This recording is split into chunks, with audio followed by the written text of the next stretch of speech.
السلام علیکم ورحمۃ اللہ وبرکاتہ۔ اعوذ باللہ السمیع العلیم من الشیطان الرجیم من حمزہ ونفخہ ونفثہ۔ بسم اللہ الرحمن الرحیم۔ سورۃ انزلناها وفرضناها وانزلنا فیہا آیات بینات لعلکم تذکرون۔ الزانیۃ والزانی فاجلدوا كل واحد منهما 100 جلدة ولا تأخذكم بهما رأفة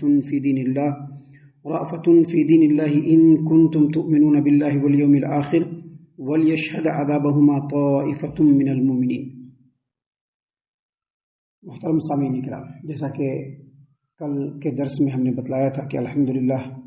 سورۃ المؤمنون مکمل ہو گیا، اس کا ترجمہ، اس کی آیتوں کا ترجمہ اور تفسیریں آپ کے سامنے اللہ کی توفیق سے پیش کر دی گئی۔ اب یہاں سے الحمدللہ سورۃ النور کا آغاز ہو رہا ہے۔ سورۃ النور یہ قرآن کریم کے اندر بہت ہی اہم ترین سورتوں میں سے ایک سورت ہے۔ اس سورت کریمہ کے اندر اللہ تبارک و تعالیٰ نے مومنوں کے لیے، مسلمانوں کے لیے بہت سارے احکام، ایسے احکام جو مسلمانوں کے لیے انتہائی لازم اور ضروری ہے، اللہ نے ان احکام کو اس سورت کریمہ کے اندر بیان فرمایا ہے۔ یہ جو سورۃ النور ہے، اس کا آرڈر قرآن کریم کے اندر سورہ نمبر 24 ہے، اور یہ پوری کی پوری سورت مدینے کے اندر نازل ہوئی، یعنی مدنی سورتوں میں سے ایک سورت ہے۔ یہ مکی سورت نہیں ہے بلکہ مدنی سورتوں میں سے ایک سورت ہے۔ اس سورت کریمہ کا نزول غزوہ بنو المصطلق جو سن 6 ہجری میں ہوا، اس کے بعد یہ سورہ نازل ہوئی۔ اگر اس کو ہم تاریخی تسلسل سے دیکھیں تو غزوہ خندق، غزوہ احزاب کے بعد غزوہ بنو المصطلق ہوا، اور اس کے بعد یہ سورت کریمہ اللہ تبارک و تعالیٰ نے نازل فرمائی۔ اس سورت کریمہ کو نازل کرنے کے پیچھے بہت سارے فیکٹرز ہیں، جس میں سے کچھ فیکٹرز مفسرین نے بیان فرمائے ہیں۔ پہلی بات یہ کہ یہ سورت کریمہ غزوہ خندق کے بعد نازل ہوئی، اور غزوہ خندق کے بعد کا جو موقع ہے وہ موقع ہے جب اسلام سیاسی اعتبار سے، ملکی اعتبار سے اور عسکری اعتبار سے بالکل مضبوط ہو چکا تھا، اور نبی کریم صلی اللہ علیہ وسلم نے غزوہ خندق کے بعد یہ اعلان فرما دیا کہ اب اس کے بعد مشرکین ہمارے اوپر کبھی بھی جنگ کرنے کے لیے یا ہم پر چڑھائی کرنے کے لیے، حملہ آور ہونے کے لیے کبھی نہیں آئیں گے، اور اس کے بعد ایسا ہی ہوا۔ سامعین کرام، دوسرا فیکٹر یہ ہے کہ جب غزوہ بنو المصطلق ہوا تو اس میں منافقین کی شرارت حد سے زیادہ بڑھ گئی، اور اس میں انہوں نے ایسے کارنامے انجام دیے جس کو روکنے کے لیے اللہ تبارک و تعالیٰ نے یہ پوری سورت کریمہ نازل فرمائی۔ تیسرا فیکٹر یہ ہوا کہ جب مسلمان غزوہ بنو المصطلق سے واپس آ رہے تھے تو واپس آتے ہوئے نبی کریم صلی اللہ علیہ وسلم کی سب سے چہیتی بیوی اور اللہ تبارک و تعالیٰ کی انتہائی مقرب بندی ام المومنین سیدہ عائشہ رضی اللہ عنہا پر منافقوں نے بدکاری کا الزام لگا دیا، جس کو واقعہ افک کے نام سے ہم جانتے ہیں۔ اور جب ان لوگوں نے الزام لگایا تو اس کا اس قدر پروپیگنڈا کیا کہ بہت سارے سادہ لوگ مسلمان بھی ان کے پروپیگنڈے میں آ گئے، اور سیدہ عائشہ رضی اللہ عنہا کے بارے میں انہوں نے بھی زبان کھول دی۔ سامعین کرام، اللہ تبارک و تعالیٰ نے ان تمام چیزوں کی وجہ سے یہ پوری کی پوری صورت نازل فرمائی۔ ہم آپ کو بتلا دیں کہ جب سیدہ عائشہ رضی اللہ عنہا کے اوپر الزام لگا، جس کو واقعہ افک کے نام سے ہم جانتے ہیں، تو منافقین نے بہت زیادہ پروپیگنڈا کیا اور ماحول کو بہت زیادہ خراب کرنے کی کوشش کی۔ 1 مہینے تک اللہ تبارک و تعالیٰ کی طرف سے وحی نازل نہیں ہوئی۔ 1 مہینے تک نبی کریم صلی اللہ علیہ وسلم انتہائی مسموم اور زہریلی فضا میں سانس لیتے رہے، اور انتہائی کرب اور تکلیف میں انہوں نے زندگی گزاری۔ تو بعد میں اللہ تبارک و تعالیٰ نے یہ پوری سورت کریمہ نازل فرمائی، جس میں سیدہ عائشہ رضی اللہ عنہا کی بریت اور ان کی پاکیزگی کو بھی بیان کیا، اور مومنوں اور مسلمانوں کے لیے کچھ خاص احکام کو بھی اللہ تبارک و تعالیٰ نے بیان فرمایا۔ دیکھیے اللہ تبارک و تعالیٰ نے کیا فرمایا، سورۃ انزلناہا، یہ ایک سورت ہم نے نازل فرمائی، یہ ایک سورت جسے ہم نے نازل کیا۔ کیا مطلب اس کا یہ نہیں کہ دوسری سورت نازل نہیں فرمایا اللہ نے۔ یہ ایک سورت بولنے کا مطلب یہ ہے کہ یہ سورہ بڑی اہم ہے، اس کو ہلکے میں نہ لیا جائے، اس کے احکام کو بہت ہی غور سے اور گہرائی سے پڑھا جائے، اس کو سنا جائے، سمجھا جائے، اس کے مطابق عمل کیا جائے۔ اللہ نے فرمایا سورۃ انزلناہا وفرضناہا، اور اس سورت کے اندر ہم اپنے احکام کو بیان کر رہے ہیں، امر کو بیان کر رہے ہیں، نہی کو بیان کر رہے ہیں۔ کیا حد ہے، کیا انصاف ہے، کیا کیا چیزیں ہیں، ہم ان تمام چیزوں کو بیان کر رہے ہیں۔ امام مجاہد اور امام قتادہ دونوں فرماتے ہیں وہ فرضناہا کی تفسیر میں، سورۃ انزلناہا، ہم نے یہ ایک سورت نازل فرمائی، وہ فرضناہا، اور اس سورت کے اندر ہم نے احکام نازل فرمائے۔ امام ابن ابی حاتم نے تفسیر ابن ابی حاتم کے اندر امام مجاہد سے اور امام قتادہ سے دونوں نے روایت کیا کہ وہ فرضناہا کا مطلب ہے کہ ہم نے اس میں حلال باتوں کو بیان کیا کہ کیا حلال ہے مسلمانوں کے اوپر، حرام کو بیان کیا کہ مسلمانوں کے اوپر کیا حرام ہے، امر کو بیان کیا کہ مسلمانوں کو کیا حکم دیا گیا ہے، نہیں کو بیان کیا گیا کہ ہم نے مسلمانوں کو کن چیزوں سے روکا ہے، ان تمام چیزوں کو بیان کیا ہے۔ امام بخاری رحمۃ اللہ علیہ نے صحیح البخاری کتاب التفسیر حدیث نمبر 4745 سے پہلے بیان کیا ہے کہ جن لوگوں نے کہا وہ فرضناہا، اس کا مطلب یہ ہے کہ اللہ نے فرمایا ہے کہ اس صورت کریمہ کی جو احکام ہے ہم نے جن مسلمانوں کے اوپر نازل کیا ہے، جن کے سامنے نازل ہو رہا ہے ان کے اوپر فرض قرار دیا ہے، اور ان کے بعد جو مسلمان آئیں گے ان کے اوپر بھی اس صورت کریمہ کے احکام کو ہم نے فرض کیا ہے۔ اللہ نے فرمایا سورۃ انزلناہا وفرضناہا، سورۃ انزلناہا وفرضناہا وانزلنا فیہا آیات بینات، اور ہم نے اس صورت کریمہ میں واضح آیتیں نازل کی ہے، یعنی ایسی باتیں ہیں جو بالکل کلیئر ہے، جس کو سمجھنے کے لیے بہت زیادہ ذہن لگانے کی ضرورت نہیں ہے، بالکل کلیئر باتیں ہیں جس کو ہم نے اس میں بیان کی ہے، لعلکم تذکرون، تاکہ تم نصیحت حاصل کرو۔ سامعین کرام، اس کے بعد اب اللہ تبارک و تعالیٰ بیان، پہلے تو اللہ نے تمہیدی طور پر بات بیان کی تاکہ لوگوں کا ذہن اس صورت کریمہ کے اوپر بالکل مرکوز ہو جائے۔ اس صورت کریمہ کے اندر جو باتیں ہیں اللہ تبارک و تعالیٰ نے بیان فرمائی ہے اس کو بہت ہی غور سے، گہرائی سے اور دھیان سے پڑھے یا سنے۔ اس کے بعد اللہ نے فرمایا الزانیۃ والزانی فجلدوا کل واحد منہما 100 جلدہ، بس بدکاری کرنے والی عورتیں اور بدکاری کرنے والا مرد اگر ان کے اوپر بدکاری ثابت ہو جائے، بدکاری کرنے والی عورتیں یا بدکاری کرنے والے مرد اگر ان کے اوپر بدکاری ثابت ہو جائے تب اللہ نے فرمایا تو ان دونوں میں سے ہر ایک کو 100 کوڑے مارو۔ کتنے کوڑے مارو؟ 100 کوڑے مارو۔ فجلدوا کل واحد منہما 100 جلدہ، اس کا مطلب یہ ہوا کہ ان میں سے ہر ایک کو 100 کوڑے مارو۔ یہاں پر جو ہے مختصر بیان ہوا ہے، لیکن ہم آپ کو بتلا دیں کہ اللہ تبارک و تعالیٰ نے اپنی قرآن کریم میں فرمایا ہے وما ينطق عن الهوى ان هو الا وحی یوحی، ہمارے پیارے رسول صلی اللہ علیہ وسلم اپنے خواہش سے کوئی بات نہیں بولتے ہیں، بلکہ جو اللہ تبارک و تعالیٰ ان کے دل پر نازل فرماتا ہے اسی کو وہ بولتے ہیں۔ تو یہاں پر اللہ تبارک و تعالیٰ نے فرمایا ہے کہ زناکاری کرنے والے مرد اور زناکاری کرنے والی عورتیں اگر ان کے اوپر زناکاری ثابت ہو جائے تو ان کو 100 کوڑے مارو، لیکن اس کی تفصیل نبی کریم صلی اللہ علیہ وسلم کی تعلیمات میں ہے جس کو بہت غور سے سمجھنا چاہیے۔ اس کی تفصیل کیا ہے کہ اگر کوئی آدمی یا کوئی عورت زناکاری کرتے ہیں تو اس کی 2 صورتیں ہوتی ہیں، زناکاری کرنے والے مرد یا زناکاری کرنے والی جو عورتیں ہیں یہ کنوارے ہوں، شادی شدہ نہیں ہو، کنوارے ہوں، اور دوسری صورت کیا ہے کہ محسن جو ہے صاد سے، سین سے نہیں، محسن کہتے ہیں ایسے مرد کو یا ایسی عورت کو جس نے نکاح صحیح کیا ہو اور نکاح صحیح میں اپنے شوہر سے یا اپنی بیوی سے مباشرت اور مجامعت کیا ہو، اس کو کیا کہتے ہیں؟ محسن۔ یہ دوسری صورت ہے، یعنی پہلی صورت یہ ہے کہ زناکاری کرنے والا مرد یا عورت جو ہے وہ کنوارا ہو، غیر شادی شدہ ہو، دوسرا یہ کہ وہ نکاح کیا ہو،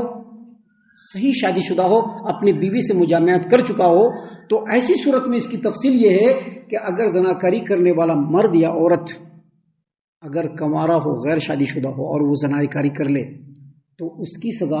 جیسا کہ آیت کریمہ میں بتلایا گیا کہ 100 کوڑے ہیں، اور اس کے علاوہ 1 سال کے لیے اس کو جلا وطن کیا جائے گا، تڑی پار۔ 1 سال کے لیے کیا کیا جائے گا؟ تڑی پار کیا جائے گا، جس شہر میں اس شہر سے اس کو دور کیا جائے گا۔ کتنے سال کے لیے؟ 1 سال کے لیے اس کو دور کیا جائے گا۔ اس کے لیے زناکاری کرنے والے مرد اور زناکاری کرنے والی عورت اگر کنوارے ہو تب، لیکن زناکاری کرنے والا مرد اور زناکاری کرنے والی عورت اگر کنوارا نہ ہو، شادی شدہ ہو، نکاح صحیح ہو اور اس میں مباشرت اور مجامعت اپنی بیوی سے یا اپنے شوہر سے کیا ہو، اور اگر وہ زناکاری کرے، بدکاری کرے، تو اس کی سزا جو ہے وہ پتھر مار کر کے رجم کرنا ہے۔ دیکھیں یہاں پر ذکر نہیں ہے، لیکن نبی کریم صلی اللہ علیہ وسلم کی حدیث موجود ہے، صحیح البخاری کتاب الشروط حدیث نمبر 2724 اور 2725، اسی طرح سے صحیح البخاری حدیث نمبر 2314، 2315، اور صحیح مسلم کتاب الحدود حدیث ہے ابو ہریرہ رضی اللہ عنہ سے بھی اور سیدنا زید بن خالد الجہنی رضی اللہ تعالی عنہ سے بھی ان دونوں نے دو اعرابیوں کے بارے میں بتایا. دو اعرابی مطلب دو دیہاتیوں کے بارے میں, جو دونوں کے دونوں نبی کریم صلی اللہ علیہ وسلم کی خدمت میں حاضر ہوئے اور کہا, ایک اس میں سے ان دونوں دیہاتیوں میں سے ایک نے کہا کہ میرا بیٹا اس کے ہاں مزدوری کرتا تھا, میرا بیٹا اس کے گھر پہ مزدوری کر. دونوں میں سے ایک نے کہا, دو آدمی آئے نبی صلی اللہ علیہ وسلم کا فیصلہ کرانے کے لیے, دونوں میں سے ایک نے کہا کہ میرا بیٹا اس آدمی کے گھر پہ مزدوری کرتا تھا اور میرا بیٹا اس کی بیوی سے زنا کر بیٹھا, تو فدیے میں میں نے اس کو 100 بکری اور ایک باندی یعنی ایک لونڈی فدیے میں دے دیا. لیکن جب ہم نے علماء کرام سے اس کے بارے میں پوچھا تو علماء کرام نے کہا کہ نہیں, ایسا نہیں ہے. قرآن و حدیث کا جو فیصلہ ہے وہ یہ کہ تمہارے بیٹے کو 100 کوڑے لگیں گے اور 1 سال کے لیے جلا وطن کرنا پڑے گا, اور جو اس کی بیوی ہے اس کو رجم کرنا پڑے گا. سامعین کرام, جب نبی کریم صلی اللہ علیہ وسلم کے سامنے یہ معاملہ رکھ دیا گیا تو نبی کریم صلی اللہ علیہ وسلم نے فرمایا کہ اس ذات پاک کی قسم جس کے ہاتھ میں میری جان ہے, میں تم لوگوں کے درمیان اللہ کی کتاب سے فیصلہ کروں گا, اللہ کی کتاب سے فیصلہ کروں گا. اور اللہ کی کتاب کا فیصلہ یہ ہے کہ 100 بکری اور ایک لونڈی جو تم نے اس کو دیا ہے واپس لو, تم کو واپس ملے گا. یہ نہیں ہے, فیصلہ یہ ہے کہ تمہارے بیٹے کو 100 کوڑے لگیں گے اور 1 سال کے لیے اس کو تڑی پار کرنا پڑے گا. اور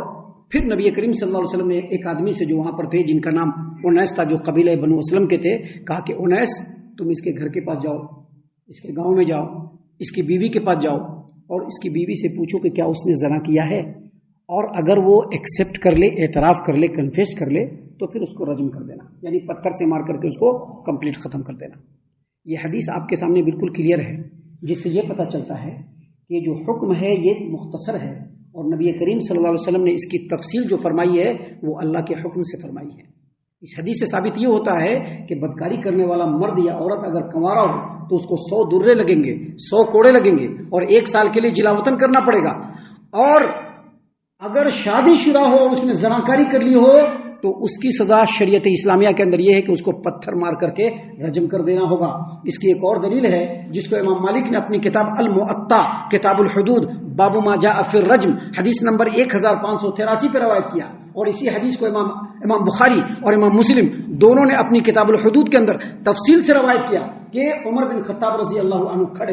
کھڑے ہو کر کے انہوں نے اللہ تبارک و تعالیٰ کی حمد و ثنا بیان کی. اس کے بعد انہوں نے کہا کہ قسم اس ذات کی جس نے نبی کریم صلی اللہ علیہ وسلم کو حق کے ساتھ بھیجا اور آپ صلی اللہ علیہ وسلم کے اوپر احکام نازل فرمائے, کتاب اللہ نازل کی, اور اس میں ہم لوگوں نے رجم کی آیت کو پڑھا اور یاد رکھا. نبی صلی اللہ علیہ وسلم نے بھی رجم کے, یعنی اگر کوئی شادی شدہ مرد یا کوئی شادی شدہ عورت زناکاری کر لیتا تو نبی صلی اللہ علیہ وسلم اس کو پتھر سے رجم کرتے تھے, اور ہم لوگوں نے بھی رجم کیا. مجھے ڈر ہے کہ ایک لمبی مدت جب گزر جائے گی تو کچھ لوگ کہیں گے کہ قرآن میں تو یہ آیت ہے, یہ نہیں. ابھی ہم نے آپ کے سامنے قرآن کی آیت پڑھی, رجم کا کہیں پر بھی ذکر نہیں ہے. رجم کا ذکر کہاں پر ہے؟ نبی کریم صلی اللہ علیہ وسلم کی حدیث مبارک میں. تو کہا, اور اس کو عمر رضی اللہ عنہ نے کیا کہا, کتاب اللہ میں ہم نے رجم کی آیت پڑھی. اس کا مطلب یہ ہے کہ رجم کی آیت اگرچہ قرآن میں نہیں ہے لیکن جو نبی نے فرمایا ہے وہ اللہ کا حکم ہے, لہذا انہوں نے کہا کہ مجھ کو ڈر ہے کہ لمبا زمانہ کمپلیٹ ہونے کے بعد کچھ لوگ کہیں گے کہ کتاب اللہ میں تو رجم کی آیت ہی نہیں ہے, لہذا ایسا کہہ کر کے وہ ایک ایسی چیز کو چھوڑ کر گمراہ ہو جائیں گے جو اللہ تبارک و تعالیٰ نے اپنی کتاب میں نازل کیا ہے. لہذا اگر کوئی آدمی جو شادی شدہ ہو اور وہ زناکاری کر لے, بدکاری کر لے, اور پھر بدکاری اس پر ثابت ہو جائے, ثابت کیسے ہوگا؟ حمل واضح ہو گیا اور ثابت ہو گیا کہ یہ جو حمل ہے فلاں آدمی کا نہیں, اس کے شوہر کا نہیں ہے, کسی دوسرے کا ہے, یا پھر وہ عورت خود اعتراف کر لے,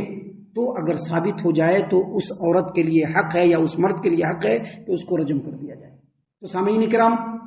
یہاں پر اللہ تبارک و تعالیٰ نے جو باتیں بیان فرمائی ہیں اور جس کی تفصیل ہم نے بیان کی ہے اس سے کچھ باتیں ثابت ہوتی ہیں. پہلی بات یہ ثابت ہوتی ہے کہ رجم کی آیت قرآن کریم میں نہیں ہے. دوسری بات یہ ثابت ہوتی ہے کہ نبی کریم صلی اللہ علیہ وسلم نے جو کچھ بیان فرمایا وہ بالکل کتاب اللہ کی طرح سے ایسے پیرلل ہے, دونوں کو مانا جائے گا اور ایک ساتھ مانا جائے گا. نبی کریم صلی اللہ علیہ وسلم نے خود فرمایا کہ مجھ کو قرآن دیا گیا ہے اور قرآن کے مثل ہی دیا گیا, یعنی جو بیان کیا نبی صلی اللہ علیہ وسلم نے اگرچہ اس کی تلاوت نہیں ہوتی ہے لیکن اس کا پلڑا قرآن کے بالکل برابر ہے، بلکہ قرآن کی کسی بھی بات کو اس وقت ہی مانا جائے گا معنی کے اعتبار سے جب وہ حدیث کے مطابق ہو۔ قرآن میں کوئی آیت نازل ہوئے، کسی نے کوئی معنی بیان کر دیا، اگر وہ معنی حدیث سے ثابت نہیں ہو رہا ہے تو اس کو نہیں مانا جائے گا، معنی وہی مانا جائے گا ثابت جو حدیث سے ثابت ہو۔ یہاں پر اللہ کے رسول صلی اللہ علیہ وسلم نے واضح فرما دیا کہ شادی شدہ مرد اور شادی شدہ عورت اگر بدکاری کریں تو ان کی کیا سزا ہے، اور اگر کنوارا مرد اور کنواری عورت اگر وہ بدکاری کرے تو ان کی کیا سزا ہے۔ ابھی اس کی اور بھی تفصیل ہے جو انشاءاللہ کل اور کل کے بعد کے درس میں ہم آپ کے سامنے بیان کرنے والے ہیں۔ ہم اللہ سے دعا کرتے ہیں کہ اللہ تعالی ہم تمام کو ان باتوں پر خوب غور و فکر اور تدبر کرنے کے ساتھ ساتھ ان باتوں پر عمل کرنے کی بھی توفیق عنایت فرمائے، آمین۔ اللہ تعالی ہم تمام کو صحیح معنوں میں پکا سچا مومن مسلمان بنائے، اللہ اور اس کے رسول صلی اللہ علیہ وسلم کی اطاعت و فرما برداری کرنے والا بنائے، صحابہ کرام رضی اللہ عنہم کے طریقے پر چلنے والا بنائے، جنت الفردوس میں جگہ عطا فرمائے۔ اے اللہ ہم تمام کو جہنم سے پناہ دے، اے رب العالمین ہم تمام کو جہنم سے پناہ دے، اے مالک الملک ہم تمام کو جہنم سے پناہ دے، آمین یا رب العالمین۔ وما علینا الا البلاغ المبین۔ تبارك الذي نزل الفرقان على عبده ليكون للعالمين نذيرا